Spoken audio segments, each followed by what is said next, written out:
2 जुलाई को मोदी बीजेपी पर तोप के गोले दागने के बाद राहुल गांधी लोकसभा से बाहर निकले तो इंतजार कर रहे थे शरद पवार। साथ में थे महाराष्ट्र के इंडिया गठबंधन के सांसद मोहितो पाटिल, सुरेश उर्फ बालव्या मामा पाटिल, संजय दीना पाटिल, प्रणीति शिंदे। शरद पवार राहुल गांधी से सिर्फ मिलने नहीं, निमंत्रण देने आए थे। महाराष्ट्र में पंढरपुर यात्रा निकलने वाली है। शरद पवार ने राहुल को निमंत्रण दिया कि वो यात्रा में शामिल हों।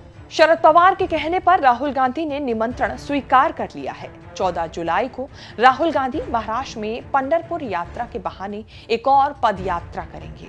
पंढरपुर यात्रा के साथ मराठी मानुष की बड़ी भावना और श्रद्धा जुड़ी होती है।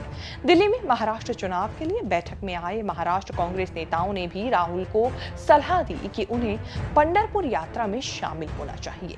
पवार के राहुल गांधी को बुलाने से बीजेपी का पारा चढ़ गया है, क्योंकि पंढरपुर यात्रा में राहुल के आने से होने वाला असर बहुत दूर तक जाने वाला है। पंढरपुर वारी बनकर राहुल शामिल होंगे, पद यात्रा करेंगे। यात्रा है तो धार्मिक, लेकिन फल मिलेगा राजनीतिक। विधानसभा चुनाव से ठीक पहले पंढरपुर यात्रा राहुल का महाराष्ट्र से कनेक्शन का एक बड़ा माध्यम बनेगी। पंढरपुर यात्रा करीब 1000 साल से निकल रही है। पंढरपुर सोलापुर जिले में है, जहां लाखों की तादाद में नाचते गाते कीर्तन करते भक्त वारकरी बनकर भगवान विट्ठल के दर्शन के लिए पहुंचते हैं। यहां भगवान विट्ठल और देवी रुक्मिणी का विश्व विख्यात मंदिर है। भगवान विट्ठल को श्री कृष्ण का एक रूप माना जाता है।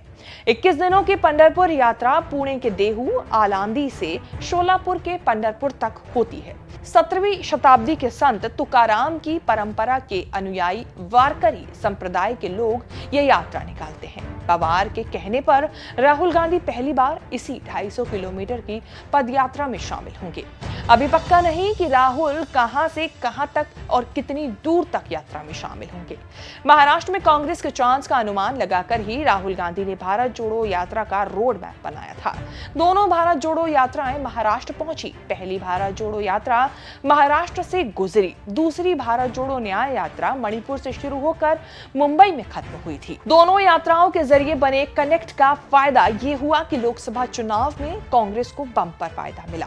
विधानसभा चुनाव से पहले पंढरपुर यात्रा से राजनीतिक और धार्मिक दोनों फायदा मिल सकता है।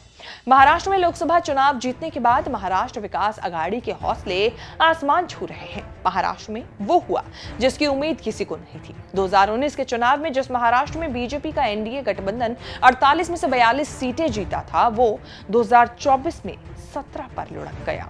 13 सीटें जीतकर कांग्रेस बीजेपी से भी बड़ी पार्टी बन गई और इसका क्रेडिट राहुल गांधी को जाता है।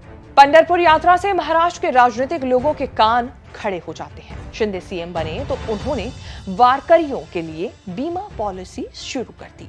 महाराष्ट्र में राजनीति जमाने की कोशिश कर रहे तेलंगाना के पूर्व सीएम केसीआर पिछले साल पंढरपुर यात्रा में शामिल हुए थे। अब देखना होगा लोकसभा चुनावों के बाद राहुल जब पंढरपुर यात्रा पर निकलेंगे तो इसका असर विधानसभा चुनावों में क्या कुछ देखने को मिल सकता है।